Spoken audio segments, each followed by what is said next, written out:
All right. Well, I'm here in front of the Mustang, and I cleaned out the wheel wells in the back. I got all the rubber out, and I finally came to the realization that I've got to do something that I talked about doing a long time ago, and I've got to build a rotisserie. So I did all that cleaning of the wheel wells without a rotisserie underneath it, all of that dust and that fine stuff getting on me on one side when I was doing it. And that stuff is nasty, tarry, sticky, really disgusting stuff. So I learned, and on the second side, I put my Tyvek suit on and all that, so it didn't get in my hair and on my clothes. So this couple of episode series is going to be on building a rotisserie. This is not going to be the one of these. Oh well, this is the rotisserie that you would build, and no, I'm not trying to copy, an existing one out there. I'm not trying to make, a commercial type. I'm not trying to make one of these ones that other people make. What I'm doing is just doing what I need to do just enough to be able to flip this thing over so I can do the bottom. And it doesn't really require that much. It's not a heavy car. It is really not. I can pick up both ends easily by myself. So there's going to be a little discussion here about how I'm going to do it. And I'm going to start with the mounting on the front and the back. And then we're going to work our way down from there. And I'm not sure where it's going to end up at. It might be a normal kind of stands. It might be something totally different. I don't know yet. So we'll both find out if it works. All right, well, let me do a really quick talk about what I plan to do with my rotisserie build. And it's just I'm going to start off with, I'm going to build some framing for the front. I'm going to build a frame for the back. I've got to have something to support it. So I'm going to start with the car and go to the ground. So I have a couple ideas. I have things I'd like to build, but this car doesn't weigh much. I don't need a fancy $1,500 rotisserie because a little more money than that, you can buy a two-post lift. Doesn't make sense to buy a rotisserie. And for something that has very minimal use at that too. So the idea is that I'll build my frame here, I'll build it back there, and then I have a couple ideas on how I want to support it. That could come in the form of steel, it could be wood. Um, I'm not really sure at this point. This is just one of these projects where you just build it and see what happens. I did give a thought to the big round hoopy things. There's I don't remember the name of it, but there's this hoop one. It's a nice looking product. I think it's very overpriced considering that if I had a $250 tool, that I could build that for in materials cost to build that hoop frame thing. We're talking, $200 in steel. It's not a big deal to build. I just don't have the tool to make the hoops. So that's kind of out of the question. I could do it out of wood. I could, make a form and I could glue up a really big wagon wheel. Because, like I said, this car doesn't weigh anything. I mean, I can bench press the thing easily. So there was that idea. I had another idea is about coming in here on the suspension, mounting on the suspension, and doing something here in the back and doing it that way. And it does work. When it comes to how I want to support it to the ground. Now, I have a nice metal building. These metal buildings are built like tanks. Uh, all of the vertical posts in here are 3-inch posts that are 3/8 thick steel, welded to plates that are in the concrete. Thing doesn't go anywhere. All the framing up here is 2-inch square tubing, extraordinarily strong. It's a tank basically covered in tin foil. So one of the ideas that I had is that on the back wall back over here in the center, I have a post. I could actually just come off of that post and just weld a pipe onto there, sticking out of there, and I put the car onto there, and that's my rear support. It's there. It's not going, it's strong enough. It'll work. Why not use it? But that's one thought. I don't know if I'm going to do that or not. We'll see. I've got too much junk back there that I don't have a place for, so I probably won't do that. One of the other thoughts is I could turn this car 90 degrees. And I've got, I don't know, you can see them, but I've had the 2-inch supports up here. If I were to go over here to the door, turn it 90 degrees, let me see if I can get that in shot somewhat. And you see that beam up there. I could turn the car 90 degrees and I could actually hang a pipe straight down on both ends of this because you're close enough out to the outer walls And again, that's a 4x4 steel pipe. That's I think that's 1/4 inch thick on that one. On top of 3/8 3-inch pipes. It's not going anywhere. This car doesn't weigh anything. So I could actually come down and I could have it hanging. I could come straight down and go to my supports that are on the car, and you could actually hang the entire car off the ground to where you had nothing underneath it. That has a lot of benefits to it. But that's kind of one of the few nice things about a metal building is that you have a nice heavy steel structure. And this is not even a heavy duty building. This is just a typical building. So you got a bunch of, things that you can do it that way. And there's many other ways you can do it, and people do the wood tip jig where they just tip it on the side. I want a little more flexibility than that. So, that's why I'm going to do some sort of rotisserie. I'm not planning on doing the whole threaded rod and all that. I think I can come close on the center of gravity to it and maybe hit it the first time if I'm really lucky. We'll see. Yeah, don't think that it's one of these things where you have to have, I've got to have this, really expensive, high end, whatever it is, because, as again, like I said, you come over here and I'll have you look at this, and this car doesn't weigh anything. It doesn't weigh anything. I can go to the back and do the same thing. Had I not put all of the convertible inner rockers in, and had I not put all the extra pounds of sound deadening in the quarter panels when I put them in, the back end, the whole car would be lighter. The back end would be lighter. So, like I said, it's not a huge, it's not flipping over a house. It's not that heavy. It's not that big a deal. So don't overthink it if you're going to build one. Take some of my ideas. If you see some ideas that I do that work, great, use it. Just don't complain to me if it falls down. But, there's just some ideas when I'm going to get into it. So I'll quit rambling there, and I'm going to get started on building it.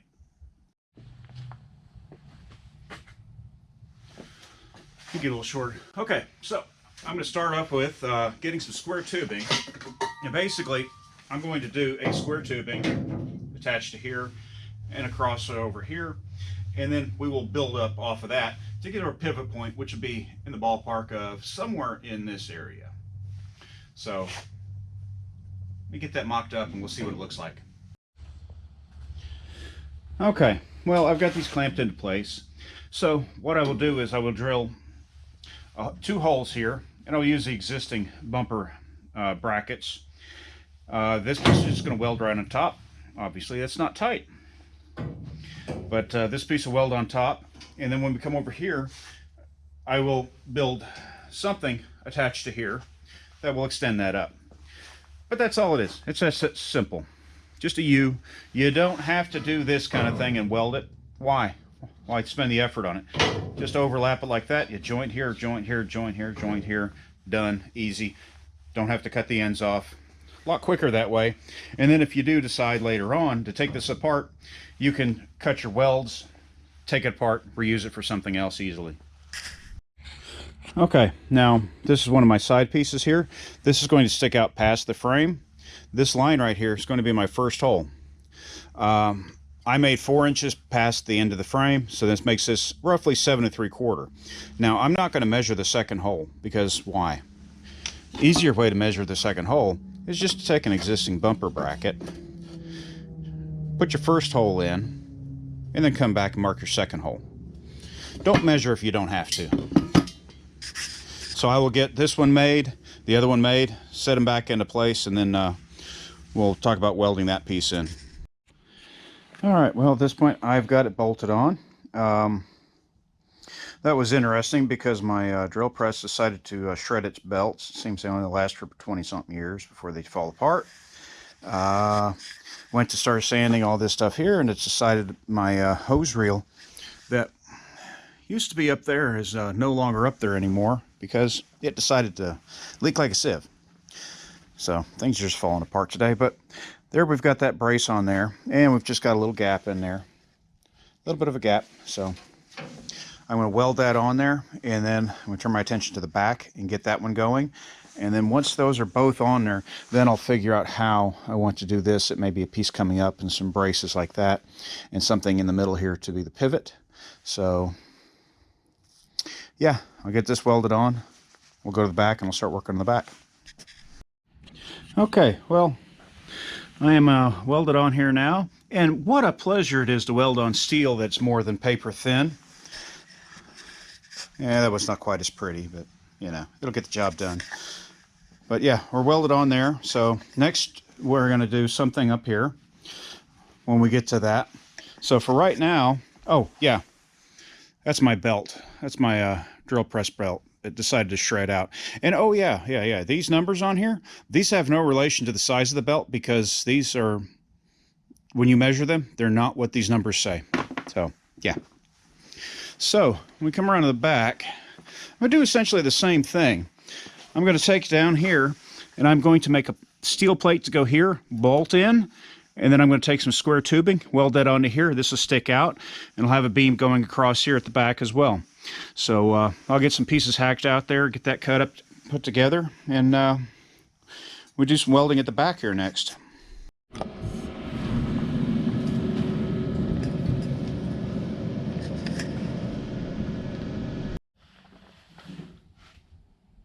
All right, well, I'm at the back of the car now. I got the front started, got its kind of just a beam going across, got it started.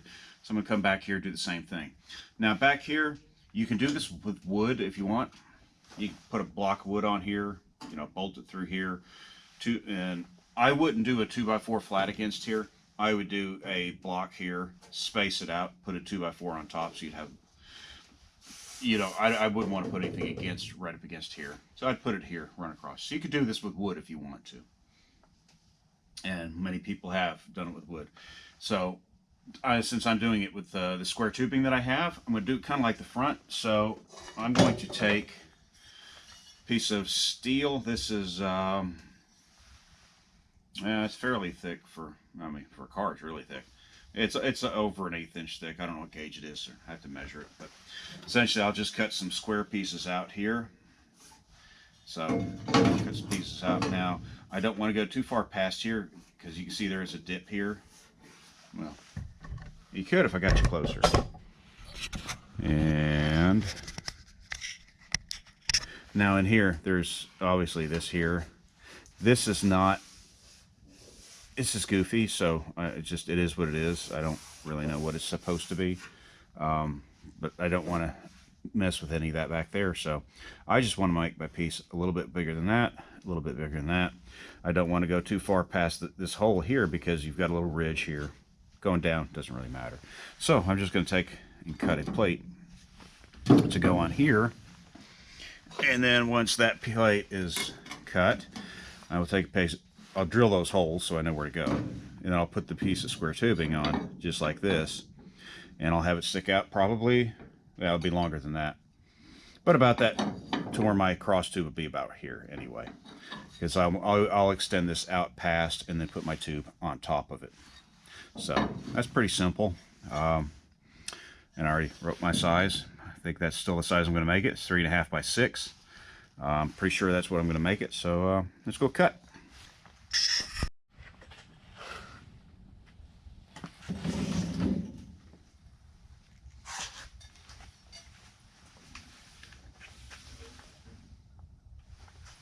Okay, well, here's my plate again. I've already marked it out.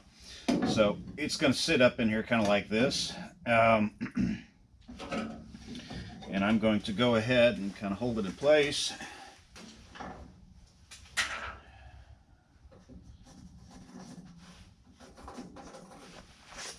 And go ahead and mark the holes from the back side so I can go ahead and drill them in the middle of there.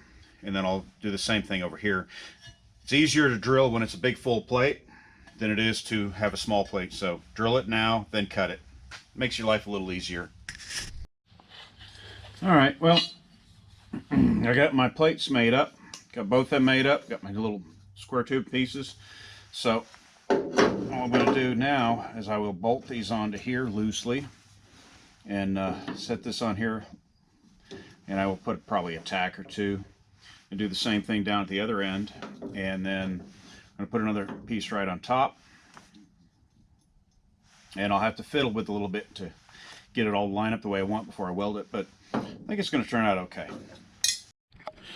All right, well, it is welded on here. I'm welded, I'm bolted. It's still kind of warm. And you can see, yeah, it's on there. Nothing special.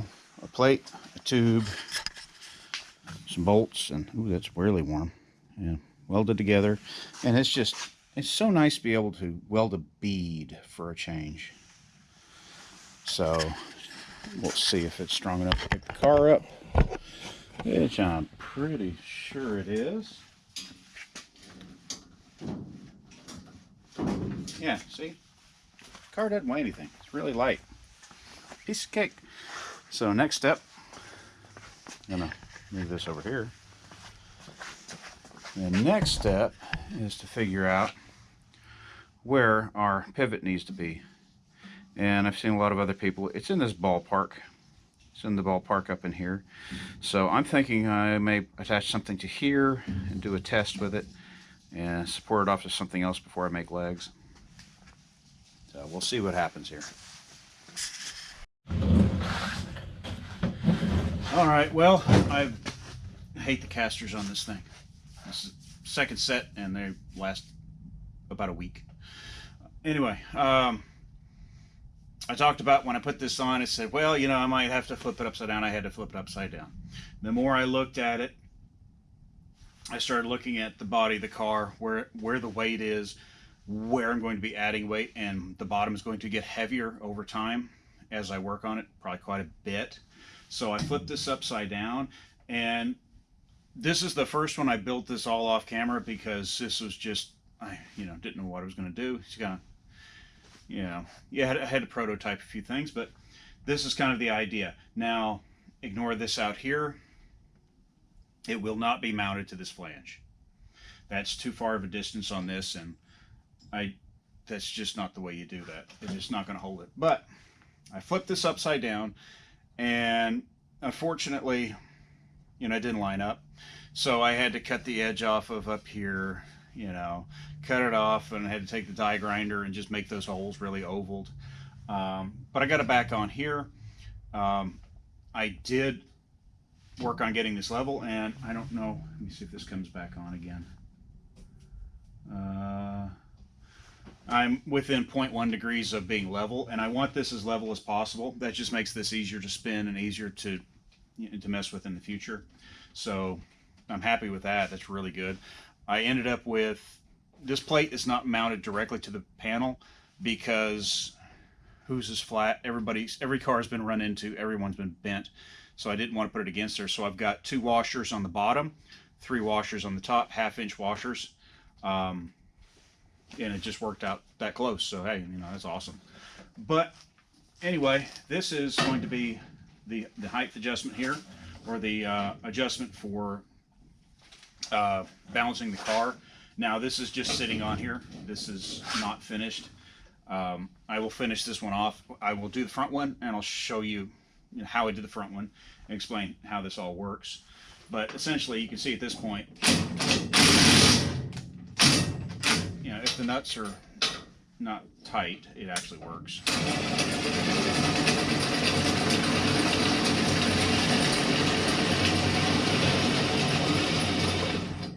Now, right now, that's as far as that notch goes. I think I'm going to take this off and go ahead and cut it up a little higher so it gets a little bit higher than the center of here, just in case. I seriously doubt it's going to end up here. I think more likely it's probably going to be in this range here, maybe even way down here. I don't think it's going to be much above. If I had a pen, I'd mark it, but they disappear. It's probably going to be, my best guess, about right here, say the bottom of that. We'll see what happens. But I think it'll be about there. But so that's just what I'm going to use for leveling. Now, when I support this, it will not be supported out here because you can't. That's just not going to work. I will actually support around this housing right here. There's a ball bearing right here, so I want to support in this area here, and this is where my base will be supported to. I haven't designed that yet, but that's where it's going to be supported to. So let me get this one finished up, and I will go work on the other one. And I'll show you how I did this.